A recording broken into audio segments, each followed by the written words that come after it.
얘들아, 오늘 144쪽 항상성. 지난 시간에 이어서 항상성. 자, 혹시 호르몬 다 외웠니? 우리 지난 시간에 여기 142쪽에 이 호르몬, 선생님 중요하다고 다 외워두시라고 했었지. 자, 이 호르몬이 오늘 얘기할 이 항상성을 조절하는 겁니다.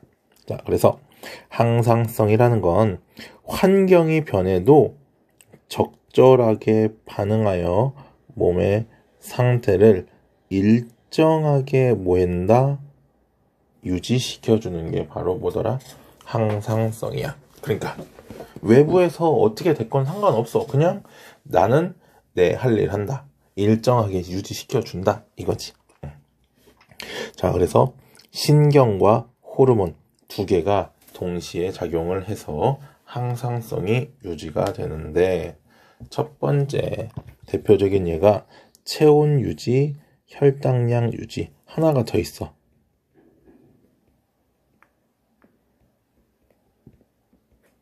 삼투압 유지. 자, 이렇게 세 가지가 있습니다. 자, 체온이라고 하는 녀석과 혈당량, 삼투압이 각각 뭔지.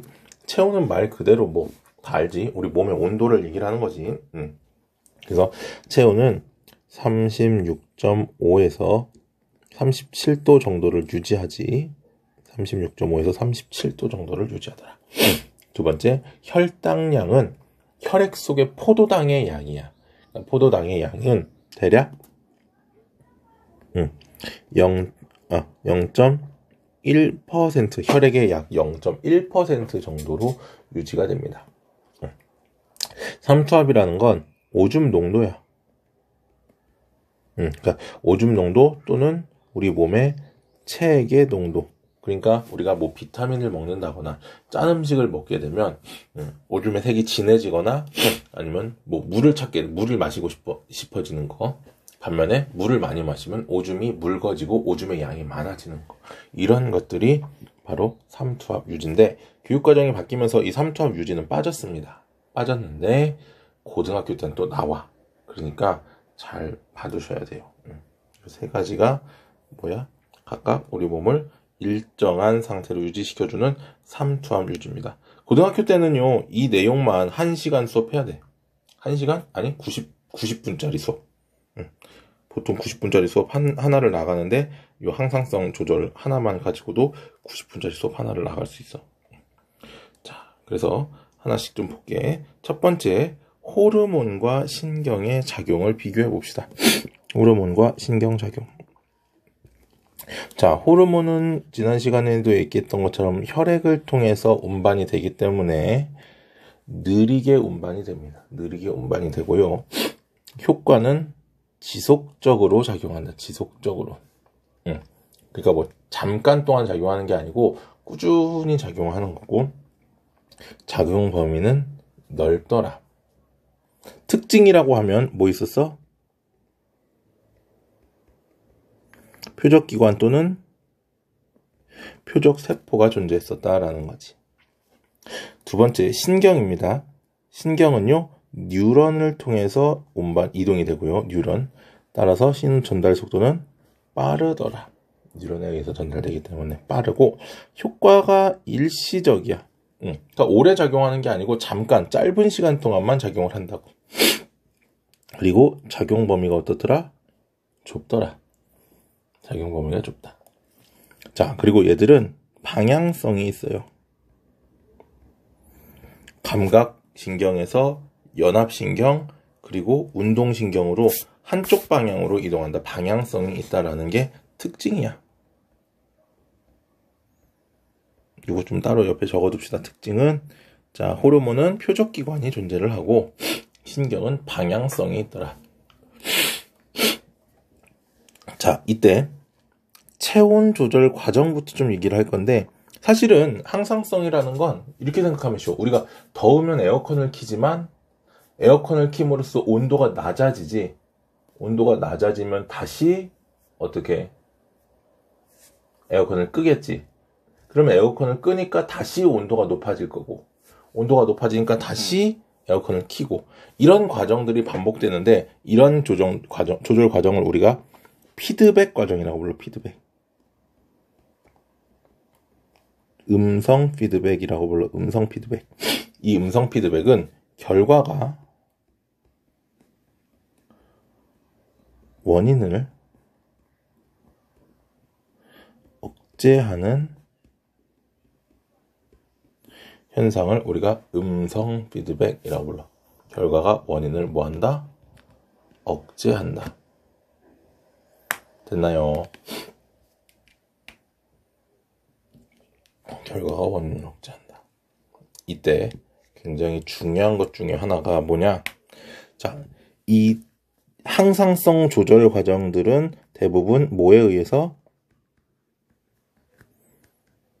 음성 피드백에 의해서, 음성 피드백 작용에 의해서 항상성이 조절이 된다라는 게 굉장히 중요한 내용이야. 자, 그러면 체온 조절부터 좀 얘기할게. 자, 체온 조절은요, 간내의 명령으로. 이 항상성은 항상 누가 조절을 해? 간내가 조절해. 간내. 그래서 간내, 항상성, 간내. 항상성, 간내. 이렇게 조금 기억해 두십시다. 항상성, 간내. 그래서 열이 방출되는 양과, 이 방출되는 거가 몸 바깥으로 빠져나가는 거지. 열이 바깥으로 빠져나가는 거고, 열 발생량, 이거는 몸에서 만드는 거지. generate. 이렇게 약자로 써주기. 자, 그래서 자, 열이 바깥으로 빠져나가는 양과 몸에서 만드는 양을 생각을 하면 되는데, 자, 여기 옆에다 좀 적읍시다. 간단해. 체온이 높아. 온도가 높으면 어떻게 온도를 낮춰줘야 될 거 아니야. 그치? 온도를 낮춰주기 위해서 열 방출량은 어떻게 된다? 커진다. 많이 방출하고, 그 다음에 발생량은 어떻다? 줄여줘. 적게 만들어. 그러니까 이미 온도가 높으니까 더 열을 적게 만들고 많이 내보내는 거야. 그래서 어떻게 된다? 이 두 개가 체온을 낮추더라. 반면에 체온이 낮은 경우에는 어떻게 되겠어? 이 위에와 완전 반대지. 방출량은 줄어들고 발생량이 늘어날 거고, 이 두 개의 원인에 의해서 체온은 어떻게 된다? 높아지더라. 자, 요거야. 그래서 정상 체온에서 주위의 온도가 높아지면 나의 체온이 어떻게 된다? 체온이 높아져. 주위의 온도가 높아지면서 체온이 높아지고요. 체온이 높아지면 고온 자극에 의해서 간내가 어때? 야, 간내가 지금 너무 뜨거우니까 체온을 낮춰라. 체온을 낮춰서 피부 근처의 혈관을 확장시키고 땀 분비를 증가시킵니다. 얘들은 밑에 나와 있네. 방출량이 어떻게 되는 거야? 증가하는 거야. 방출량이 증가해. 발생은 적게 하는데, 발생이 적게 하는 건 지금 여기서 빠졌는데, 자, 그래서 열 에너지 발생은 어떻더라? 감소하더라. 그래서 체온이 낮아진다. 그러니까 발생이 억제되는 거지. 반면에 주위의 온도가 낮아지면 체온이 낮아지기 때문에 간내가 온도가 낮아짐을 느껴. 간내에 저온 자극이 가면 간내는 어떻게 돼? 뇌하수체를 작동을 시켜. 뇌하수체에서 뭐가? 갑상샘 자극 호르몬이 분비가 됩니다. 갑상샘 자극 호르몬. 그럼 갑상샘 자극 호르몬이 누구를 자극시키면? 갑상샘을 자극시키면 이 갑상샘에서 티록신이 분비가 되고요. 티록신 분비에 의해서 세포호흡이 촉진됩니다. 세포호흡이 촉진돼. 즉 세포들이 열 에너지를 많이 만들어낸다라는 거지. 반면에 근육도 떨려. 우리 추울 때 근육 이렇게 부르르 떨리지, 겨울에. 근육 떨리는 거. 이런 것들 두 가지. 세포호흡이 촉진되고 근육이 떨리는 요 두 가지 현상은 열의 발생량을 어떻게 한다? 증가시켜주는 거고. 반면에 피부 근처에 혈관을 수축시켜. 우리 닭살 돋는 게 바로 이런 거야. 그래서 닭살 돋는 것처럼 닭살이 돋으면 어떻게 피부가 두꺼워지거든? 그럼 열이 빠져나가질 못해. 그래서 열 방출량은 감소된다. 그러니까 많은 열을 많이 만들고 적게 내보내니까 체온이 높아진다. 그래서 체온이 낮아진 걸 체온을 높여서 정상 체온으로 다시 만들어준다. 근데 여기서 중요한 게 지금 화살표의 색깔을 보면 빨간색 화살표가 있고 파란색 화살표가 있어.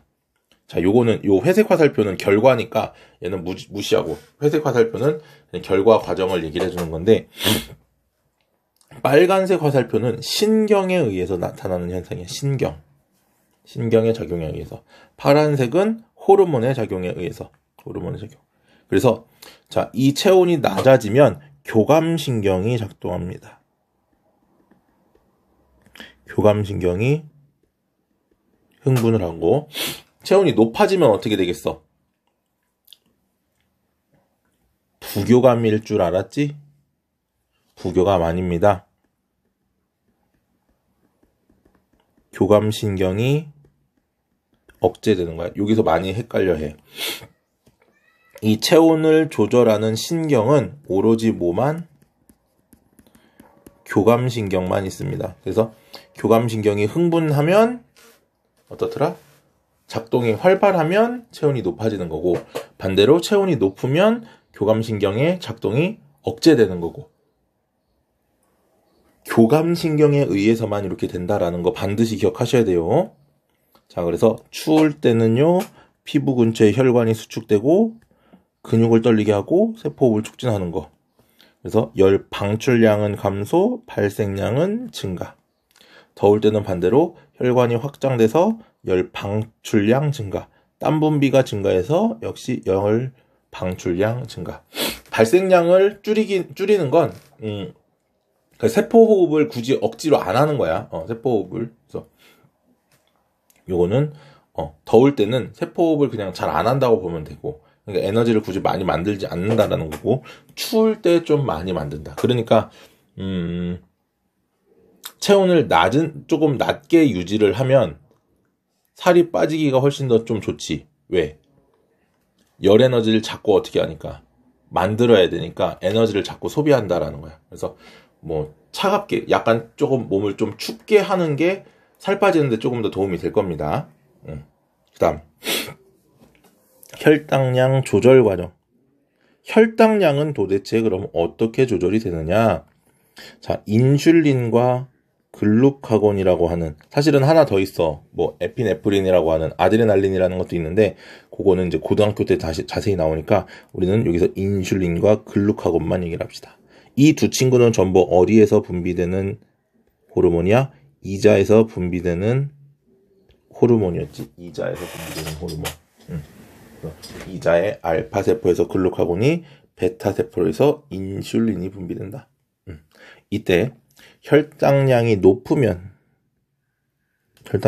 때는 자, 혈당량을 줄여줘야 될 거 아니야. 어떻게 줄여주느냐? 자, 혈당량이 식사를 하면 밥을 먹거나 이러면 혈당량이 증가하지. 그러면 이자에서 인슐린이라는 걸 분비합니다. 인슐린. 그럼 이 인슐린은 두 가지 작용을 하는데 첫 번째는 간에 가서 포도당을 글리코젠으로 바꿔서 저장해놔. 간에. 왜? 혈액에 포도당이 많아지면 혈액이 끈적끈적해지고 세포의 혈액 속에서 염증 같은 것들이 생길 수가 있어. 그래서 혈당량이 증가하면 이 포도당이 많아진다는 얘기고 그 포도당을 줄이기 위해서 포도당을 글리코젠으로 바꿔서 간에 저장을 한다. 그리고 세포에서는 포도당을 흡수한다. 그러니까 혈관 안에 돌아다니는 포도당들이 간에서는 글리코젠으로 바꾸는 거야. 그리고 세포에서는 포도당을 또 흡수하니까 혈액 속의 포도당의 양이 어떻게 된다? 줄어든다. 그래서 혈당량이 감소한다. 혈액 속의 혈당량이 포도당의 양이 줄어든다. 반면에 운동을 하거나 그래서 혈당량이 어떻게 됐어?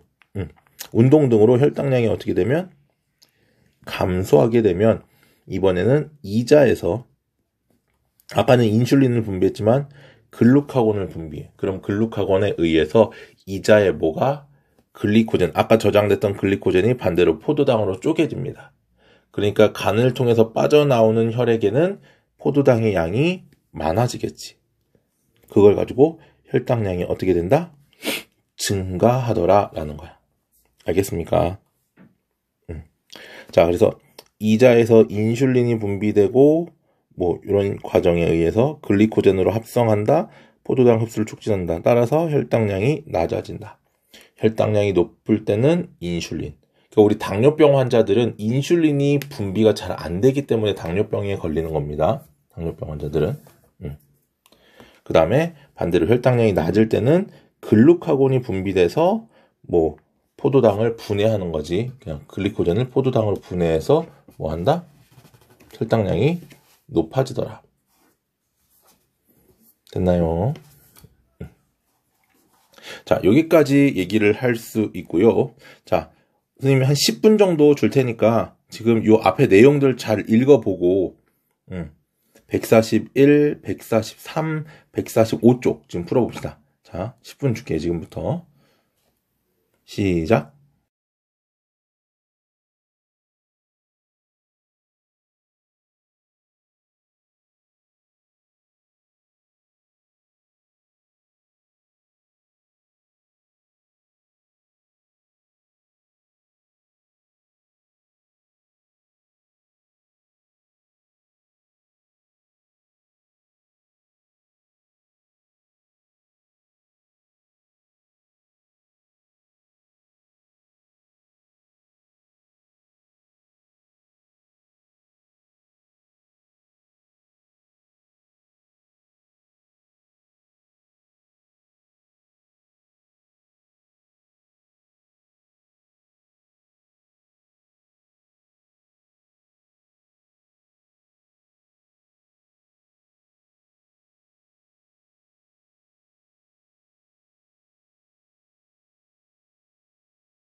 그럼 같이 봅시다. 1번부터 얘기를 할게요.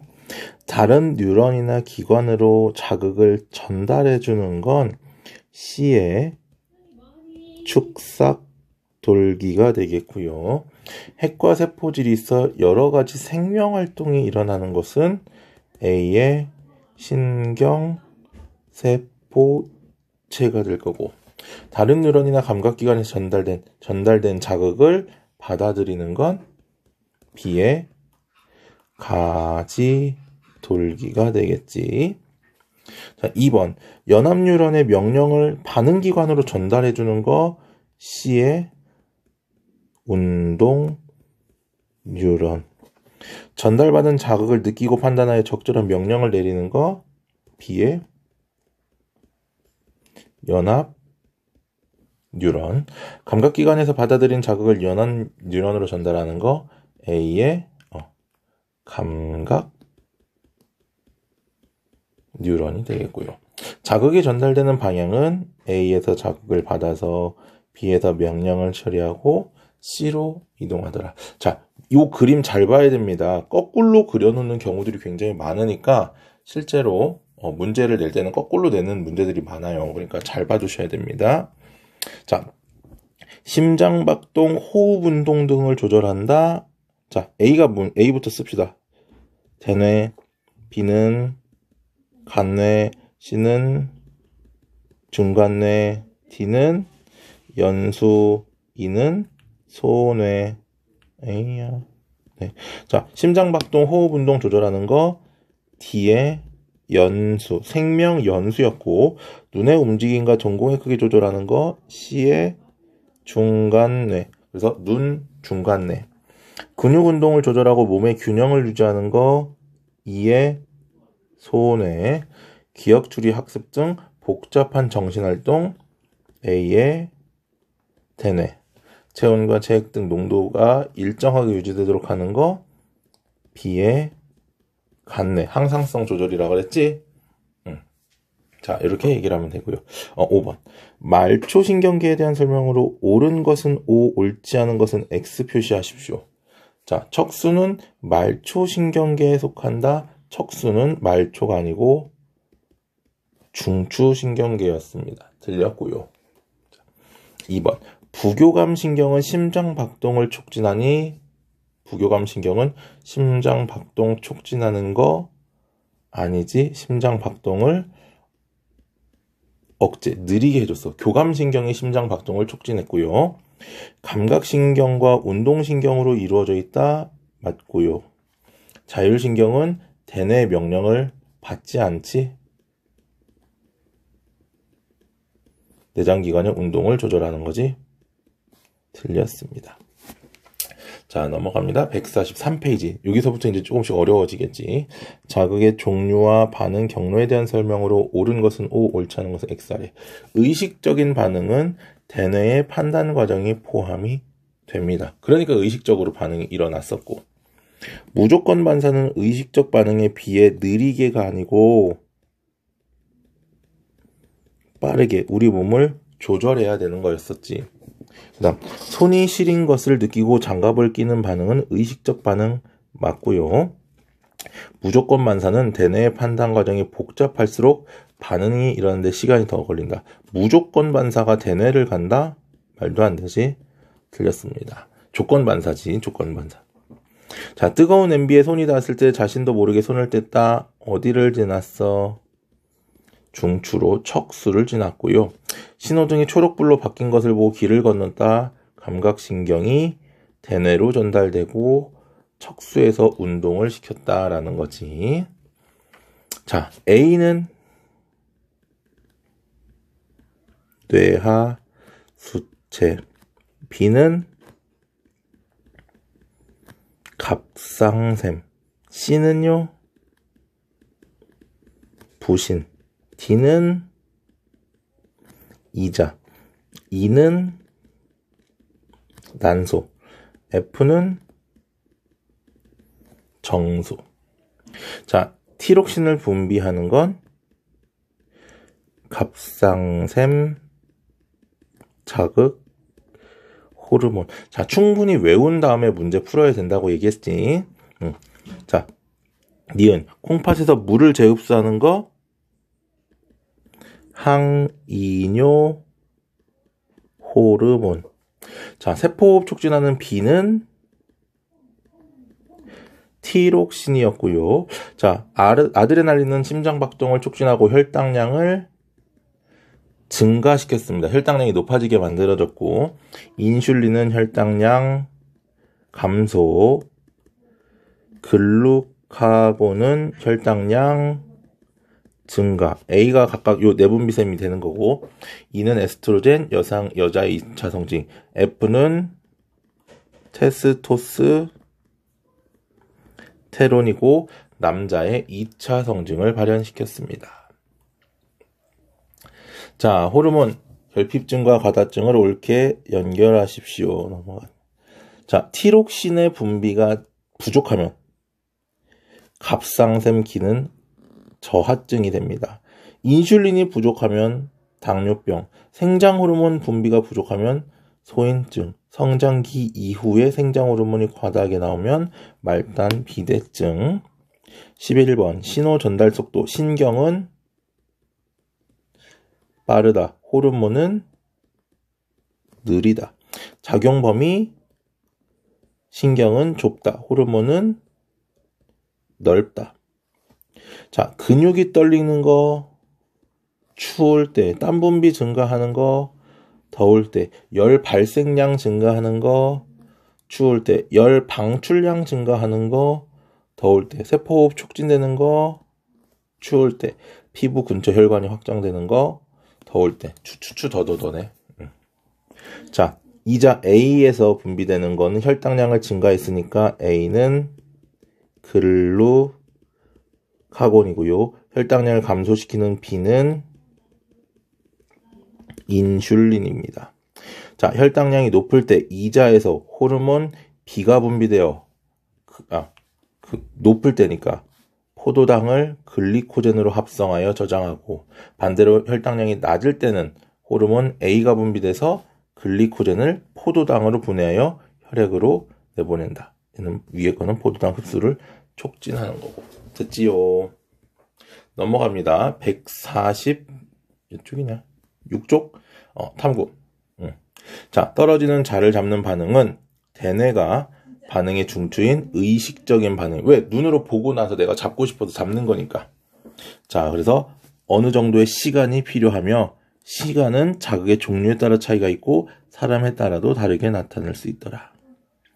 자, 떨어지는 자를 잡는 반응의 중추는 척수가 아니고 대뇌. 빠르게 일어날수록 자가 떨어진 거리가 짧더라. 자, 지금 보면은 하나는 예고 없이 눈으로, 지금 A가 눈을 뜨고 보고 있는 거고, B는 요 두 번째 실험엔 A가 눈을 감고 소리를 들으면서 놨을 때 A가 그 소리로 잡는 거야. 그랬을 때 눈으로 볼 때가 손으로 볼 때보다 어떻더라? 더 빠르더라라는 거지. 시간이 적다라는 건. 그래서 눈으로 보고 잡는 반응이 귀로 듣고 잡는 반응보다 빠르더라. 그러니까 반응의 경로에 따라 시간이 달라지는 거지. 시각을 통한 반응과 청각을 통한 반응은 반응 시간의 차이가 있다. 자, 떨어지는 자를 잡는 반응에는 대뇌의 판단 과정이 포함된다. 의식적인 반응이니까. 자극, 눈, 시각신경, 그 다음에 대뇌, 척수, 운동신경, 손의 근육이고요. 자, 반응의 시간이 다른 까닭은 자극의 종류에 따라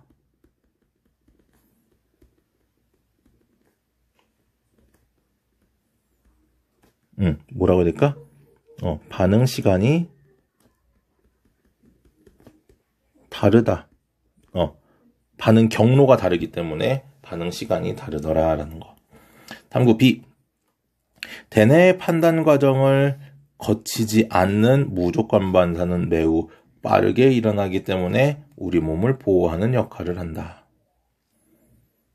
자, 의식적인 반응과 무릎 반사의 중추. 무릎 반사의 중추는 척수, 의식적인 반응은 대뇌, 같지 않고요. 고무망치가 닿는 자극은 대뇌로 전달된다.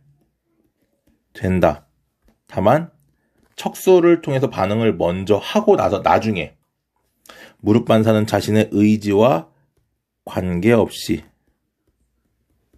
들렸고, 오른팔을 드는 반응보다 다리가 저절로 들리는 반응이 더 빠르게 일어난다. 이거는 의식적인 반응이고 얘는 무조건 반사니까 더 빠르게 일어나는 게 맞지요.